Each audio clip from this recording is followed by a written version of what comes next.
Ito ang the best pampalamig sa mainit na panahon. Hi, Mario na Adlaw. Ako pala si isang OFW dito sa Taiwan of Art. Today sa video guys ay i-share ko sa inyo itong halo-halo ng Taiwan. Halo-halo. Pero ito yung dito sa Taiwan at masarap to. So itong akin is mango flavor or tinatawag ito nilang shiv ice. Ganun. Then itong sa friend ko is mixed fruits. And then, pwede kang magpili ng mga toppings na ice cream. Pwedeng, basta maraming dito, varieties. Variety.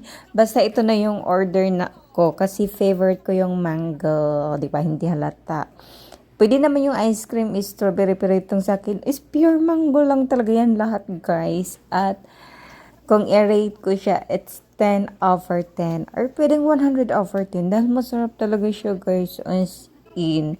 And thank you sa friend ko dahil dinalhin niya ako dito. At sabi ko sa kanya, babalik kami dito guys kasi masarap talaga guys. At yung sa kanya is may pudding. And then, milk ata yung niya. Diyan. Then, mixed fruit. May ubas, bayabas, tapos pa dyan.